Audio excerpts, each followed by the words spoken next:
ఇప్పుడు మనకి ఒక బాధ్యతను దేవుడు గుర్తు చేస్తున్నాడు. ఈ సందర్భంలో మళ్ళీ ఒక్కసారి మీకు చెప్తాను. మీ సమస్యలు, బాధలు, ఇరుకులు, ఇబ్బందులు, అప్పులు, తిప్పలు, రోగాలు, నొప్పుల గురించి మీరు చింతపడొద్దు. స్వస్థపరిచే దేవుడు, విడిపించే దేవుడు, తన్ను ప్రేమించే వారిని అందరినీ కూడా సంరక్షించుకునే దేవుడు, వారి ఎడల ప్రత్యేకమైన ప్రేమను చూపే దేవుడు మనకు తోడై ఉన్నాడు. దీన్ని మీరు నమ్ముచున్నారా? ఎంతమంది నమ్ముచున్నారు? నమ్మిన ఎడల ఇక ఆ విషయాల గురించి చింత వదిలేసేయండి. విశ్వాసం అనేది నీలో ఉంటే నీకు కలవరం అనేది ఉండరాదు.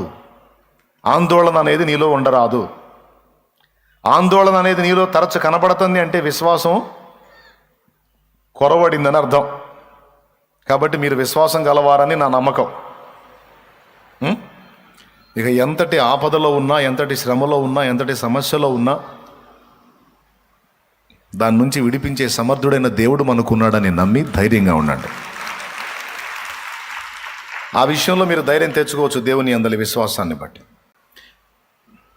దేవుడు ఏం చెప్తాడు? ఎప్పుడు వచ్చిన ఆయన పాదాల దగ్గరికి, నువ్వు అనుభవిస్తున్న కలతల విషయమైన చింత మర్చిపో, నేనున్నాను. అయితే నేను నేర్పే విషయాలు నేర్చుకొని నువ్వు వాటిని ఇతరులకు నేర్పు. ఇది మన బాధ్యత. దేవుని పాదాల దగ్గరికి వచ్చినప్పుడు దేవుడు నీ వ్యక్తిగత సమస్యల గురించి మాట్లాడతాడు, ధైర్యపరుస్తాడు, ఆదరిస్తాడు, ఓదారుస్తాడు, నిబ్బరపరుస్తాడు. అంతటితో వదిలిపెట్టడు. నువ్వేం చేయాలో అది నేర్పుతూ ఉంటాడు. ఈ రెండు జరుగుతాయి. నీ పరిస్థితుల గురించి మాట్లాడతాడు, తర్వాత నీ కర్తవ్యాన్ని గురించి కూడా ఆయన మాట్లాడతాడు. హల్లెలూయా. ఇంకా చెప్పాలంటే నువ్వు వచ్చినప్పుడు ఎక్కువ శాతం ఆయన నీ కర్తవ్యాన్నే ముందు మాట్లాడతాడు. కర్తవ్యాన్ని మాట్లాడినప్పుడు నువ్వేం చెబుతావు? మోషే చెప్పినట్టు సాకులు అడ్డం చెప్తావు. నువ్వు ఇదిగో ఈ పని చేయాలి అని దేవుడు అన్నప్పుడు మోషేతో, ఆ దేవా నేను నోటి మాన్యం గలవాడిని, నేను అట్లా, నేను ఎట్లా అని సాకులు చెప్పటం మొదలుపెట్టు. దేవుడు ముందు కర్తవ్యాన్ని బోధించాడు, తర్వాత మోషే సాకులు చెప్పాడు, తన భౌతికమైన సాకులు. వాటన్నిటికీ దేవుడు పరిష్కారాలు సూచించాడు. సో దేవుని ముందుకు మనం ఎప్పుడొచ్చినా నీ సమస్యలు తీర్చేస్తానని నిన్ను వదిలేయటానికి ఆ మాట ముందు చెప్పడానికి ఇష్టపడడు. ముందు నీవు చేయవలసిన కర్తవ్యం ఏంటో అది నీకు బోధిస్తాడు ఆయన. దాని విషయంలో నువ్వు, నాకు ఈ కర్తవ్యం నెరవేర్చాలని ఉంది దేవా, నువ్వు చెప్పినవి చేయాలని ఉంది, కానీ నాకు అప్పుల సమస్య ఎక్కువైపోయింది, నేను ఊపిరాడకుండా ఉన్నాను అని నువ్వు అంటావు మోషేలాగా. నోటి మాంద్యంగల్లో ఏం చేయమంటావని. అప్పుడు దేవుడు అంటాడు, నరులకు నోరిచ్చిన వాడిని నేనే కదా, నేను నీ నోటికి తోడై ఉంటాను, నువ్వు పో అన్నట్టు. కాదులే అని ఒకవేళ మోషేలాగా నువ్వు అంటే, అవసరమైతే అహరోను పంపిస్తాలే అన్నట్టు, నీవు ఇది చేయాలి అని దేవుడు నీతో మాట్లాడినప్పుడు నువ్వు తప్పకుండా ఒక సాకు తీసుకొస్తావని దేవుడికి తెలుసు. దేవా నాకు ఈ శరీరం బలహీనంగా ఉంది, నాకు షుగర్ ఉంది, బీపీ ఉంది, పొగరు ఉంది, లేకపోతే ఇంకొకటి ఉంది, ఏదో ఉంది, నాకు ఆ జబ్బు ఈ జబ్బు అని ఏదో రోగం చెప్తాము. అప్పుడు దేవుడు అంటాడు మోషేకి చెప్పినట్టు, నరుని దేహాన్ని చేసిన వాడెవడు? నేనే కదా, నేనే స్వస్థపరుస్తాలే అంటాడు అన్నమాట.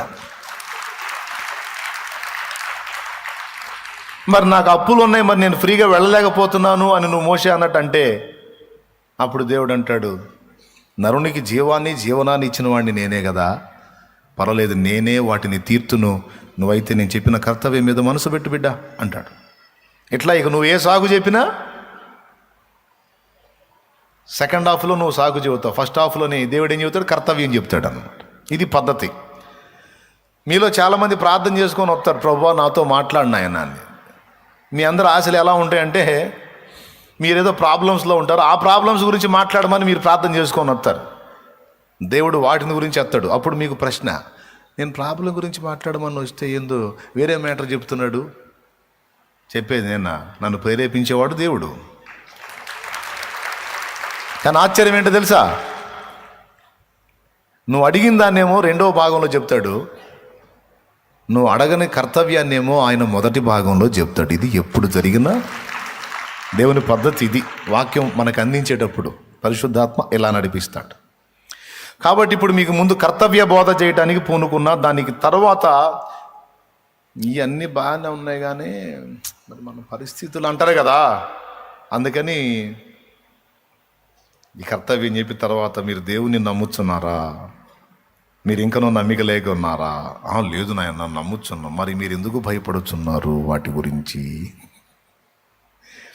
అయిపోయింది. ఏమైపోయింది? మ్యాటర్ ఒక వైనానికి వచ్చింది కదా.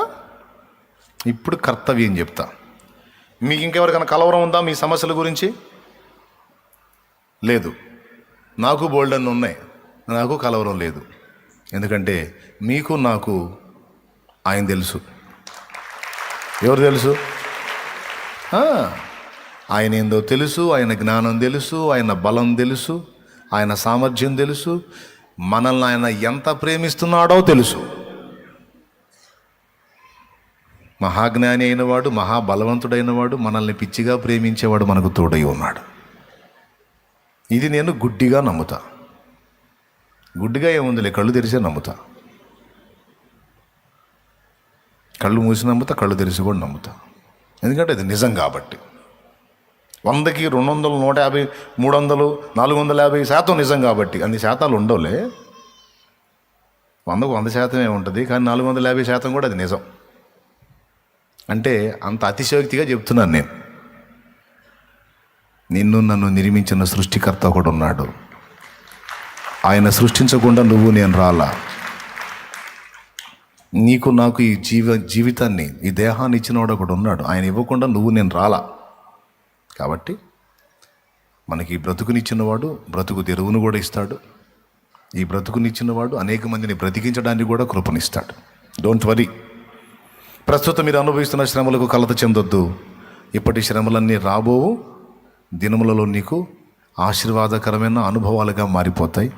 Don't worry. ఇంకెవరన్నా సణుక్కున్నా కొనుక్కున్నా ఈ ఆశీర్వాదం పోయింది, జాగ్రత్త. ఎట్లా సణుక్కోవచ్చు అంటే, ఏందో ఈ మాట చెబుతూ ఉన్నాడులే కానీ మన పరిస్థితులు ఏం మారట్లేదుగా, అది సనగటం అంటే. అట్లా అనుకున్నామంటే ఇప్పుడు పలికిన ఆశీర్వాదం పోయిద్ది. కాబట్టి అట్టే అనుకోవద్దు, కూసోయిగా. ఇప్పుడు నేను చెప్తాను విను. దేవునికి మనుషులకు నమ్మకంగా ఉండటం నేర్పాలి. రాసుకో, నేర్పాలి. దేవునికి మనుషులకు నమ్మకంగా ఉండటం నేర్పాలి. మనల్ని నమ్మిన వాళ్ళని మోసం చేయకూడదురా. అంటే నమ్మని వాళ్ళని మోసం చేయొచ్చు అంటారేమో. మోసపూరితమైన జీవితం మంచిది కాదు. దేవుణ్ణి మనుషుల్ని దృష్టిలో పెట్టుకొని మనం నమ్మకంగా ఉంటాన్ని నేర్చుకోవాలయ్యా. 2, 3వది, చిన్నదానికి పెద్దదానికి దేవుని మీద ఆధారపడటం నేర్పాలి. లోకంలో కొంతమంది అంటారు, మీరు పిల్లల్ని బలహీనుల్ని చేస్తున్నారు, వాళ్ళ టాలెంట్ వాళ్ళు ప్రూవ్ చేసుకోవడానికి వీలు లేకుండా మీరు ఒకటి మీద డిపెండ్ అయ్యేటట్టు దేవుడు దేవుడు దేవుడని ఒక పర్సన్ మీద మీరు ఆనుకునేటట్టు చేస్తున్నారు. కాదు, ఆత్మాభిమానం ఉండాలి, ఆత్మబలం ఉండాలి, ఎవడి కాడే నిలబడాలి. మేమేం చెబుతున్నామంటే, నీ ప్రయత్నాలు ఏం వద్దు అని అనట్లా. కష్టపడి చదవాలి, ఒకటి కంటే మిన్నుగా చదవాలి, రాయాలి, జయించాలి. అయితే నీ ప్రయత్నాల్లో ఏమీ మార్పు ఉండకూడదు, కానీ అన్నిట ముందు దేవుడు ఉండాలి అని చెబుతున్నాం. Praise the Lord. అర్థమైందా? దేవుని యందు విశ్వాసం ఉంచి ధైర్యంగా చదువుతాడు, ధైర్యంగా రాస్తాడు, జయం పొందుతాడు. ఎందుకంటే కలవరం ఉండదు ఇక వాడికి. Praise the Lord. అసలు ఎవడి మీద ఆధారపడేటట్టు మనం పెంచకూడదంటే, ఒరే పిచ్చోడా, ఈ సమాజమే ఒకడి మీద ఒకడు ఆధారపడి బతుకుతున్న సమాజం. ఆధారపడకుండా బతకటం నువ్వు ఎట్ట నేర్పుతావురా? నువ్వేం గ్రహాంతర జీవే? వేరే గ్రహానికి పోయినా సరే కుదరదు. ఈ సమాజాన్ని దేవుడు అలా నిర్మించాడు, ఒకడి మీద ఒకడు ఆధారపడి బ్రతకాలి. మీరు చెప్పండి, అన్నం తినేవాళ్ళు చేతులు ఎత్తండి. అన్నం తినేవాళ్ళు అందరూ చేతులు ఎత్తండి. ఇప్పటికి నువ్వు పుట్టి 30, 40, 50, 70, ఈ 70 సంవత్సరాలు, 60 సంవత్సరాలు, 50 సంవత్సరాలు ఎన్ని కింటాలు తినుంటా? ఓ మాట, ఎన్ని కింటాలు తినుంటా? తిన్న నీ కింటాలు తిన్నంత నువ్వే పండించావా? దానికోసం ఎవడో కష్టపడ్డాడు, దాన్ని తీసుకొచ్చి ఎవడో నీకు అందుబాటులో తీసుకొచ్చాడు, దాన్ని ఎవడో కొట్లో తీసుకొచ్చి నీకు అమ్మాడు, నువ్వు తిన్నావు. కాబట్టి కష్టపడి నువ్వు ఇంకో రకంగా కష్టపడి డబ్బులు ఇచ్చావు. ఎంతమంది మీద డిపెండ్ అయ్యి వచ్చింది నీకు అన్నం? చివరికి ఇంట్లోకి రైస్ వచ్చినా కూడా మళ్ళీ నీ భార్య వండి పెడితే తిన్నావు. నీ తల్లిదండ్రి వండి పెడితే తిన్నావు. ఇతరుల మీద ఆధారపడకుండా బతికెక్కడా? ఇప్పుడు కొత్త మొఖాలు వచ్చి మాట్లాడుతున్నారు, అస్సలు మనం ఆత్మాభిమానాన్ని నేర్పాలి, తన మీద తాను నిలబడేటటువంటి చేయాలి. అరే, ప్రపంచమే ఇతరుల మీద డిపెండ్ అయి బతకటం నేర్చుకుంది, అదే బ్రతుకు. మరి ఎవడి మీద ఆధారపడకూడదంట. మరి ఎవడు కూడు వాడే వండుకొని తినాలి. స్తోత్రం. ఎవడి సబ్బు వాడే తయారు చేసుకోవాలి, ఎవడు షాంపూ వాడే తయారు చేసుకోవాలి. ఎట్లా కుదిరిద్ది సార్? ఆఖరికి ఎంత ముడి సరుకు ఒకవేళ తెచ్చుకున్న ఈ ముడి సరుకు కోసం దేవుడి మీద ఆధారపడాలి. ఇప్పుడు దేవుడి మీద ఆధారపడేదే ఉంది. నేను పంట వేస్తాను, పంట వేస్తే పండిద్ది. ఎట్ట పండిద్ది? దేవుడు వాన కురిపించకుండా చెప్పాయా? సరే, వాన లేదు, చెరువులో నీళ్లు తీసుకొచ్చి పెట్టావు, మొదలేసావు, మొక్క తెగులు వచ్చి మొత్తం పోయింది. ఎట్ట కుదిరిద్ది? తెగులు వస్తే మందు కొడతా, ఆ మందు కొట్టినా పోయింది. ఆయన భిక్ష పిడికిలి విప్పి తినరా బతుకురా అంటే దొరుకుతుంది ఆ ముద్ద, లేకపోతే ఎక్కడ ఉంటుందండి? కాబట్టి దేవుని మీద విశ్వాసముతో ప్రతి విషయానికి ఆధారపడటం పిల్లలకి నేర్పాలి. ప్రతి దానికి మోకాళ్ళేసి దేవా నిన్ను అడుగుతున్నాను అనేటట్లుగా పిల్లలకి తయారు చేయాలి. కానీ వీళ్ళు అట్లా నేర్పలా. అందుకే యెహోవాను ఎరగని తరం వచ్చింది. వీళ్ళు అది పట్టించుకోవాలా. శుభ్రంగా చక్కగా ఇల్లు కట్టుకున్నారు, వాగ్దత్త భూమిలో హాయిగా లైఫ్ని ఎంజాయ్ చేశారు. మాకు దేవుడు చేశాడు, మాకు దేవుడు అట్ట చేశాడు, మాకు దేవుడు ఎట్ట చేశాడని వాళ్ళ మనసుల్లో వాళ్ళు అనుకున్నారు, వాళ్ళ కాళ్ళు చెప్పుకున్నారు. కానీ పిల్లల మీద ఆ ప్రభావం పడలా. అందుకే వాళ్ళేం భక్తులుగా పోయారు, వీళ్ళేం భ్రష్టులుగా పోయారు. అందుకే చెప్తున్నాను, మనం నేర్పేవారమై ఉండాలి. దానికి ముందు మనం నేర్చుకోవాలి. ప్రియులారా, దేవుని సేవ చేయటం నేర్పించాలి. పైసలు ఇవ్వటమే కదా అవసరమైతే, నానా అరే కూటమి అయిపోయింది చూడు, చండాలంగా కాగితాలన్నీ వేశారు, రే చిన్నోడా తీ కాగితాలనేది.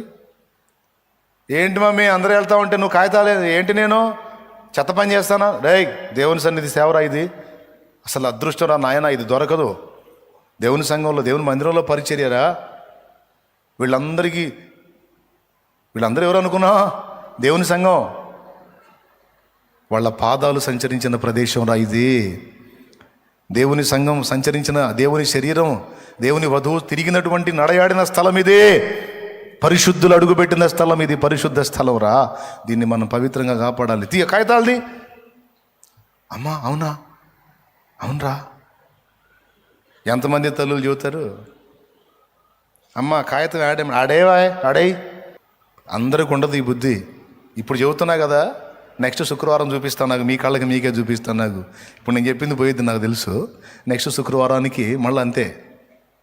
కానీ నేను చెప్పేది వాస్తవం. సేవ చేయటం. వాడికి మందిరంలోకి వచ్చి పని చేస్తాడు. కాగితాలన్నీ ఎత్తేయటమే కాదు, ఇక మళ్ళా నువ్వు అయ్యా ఈరోజు సెలవు ఖాళీ ఉంది, మందిరం కాడికి పోదాం పండి, ఏమైనా పని ఉంటే చేద్దాం, దేవుని పని చేద్దాం పండిరా, లేకపోతే ప్రార్థనలో గడుపుదాం పండిరా, అక్కడ దేవుని సన్నిధికి పోదాం పండి. సన్నిధిని ప్రేమించేటట్టు. వాడు మామూలుగా రాడు అనుకుంటే అక్కడ పక్షులు ఉంటే నానదా రారా, అక్కడ అయ్యి ఉంటే రారా ముందని వాడిని ముందు దేవుని సన్నిధికి అలవాటు చేయాలి. వాడు సన్నిధిని ప్రేమించేటట్టు తయారు కావాలి. ప్రార్థన తోటకి పోదాంపా, అక్కడ చెట్లు ఉంటాయి, అన్నీ ఉంటాయి, ప్రార్థన చేసుకోవడానికి బాగుంటుంది, నడు పోదాంపా. అక్కడ దేవుని కార్యాల మీద, దేవుని సన్నిధి మీద పిల్లల్ని అలవాటు చేయాలి. ఇట్లా నేను చెప్పినవి సీరియస్గా తీసుకుంటారా లేకపోతే వదిలేస్తారా? వదిలేస్తే నేను చేయగలిగింది ఏం లేదు. నేర్పుకోగలిగితే ధన్యులవుతారు. మీ తర్వాతి తరాన్ని కూడా ప్రభావితం చేయగలుగుతారు.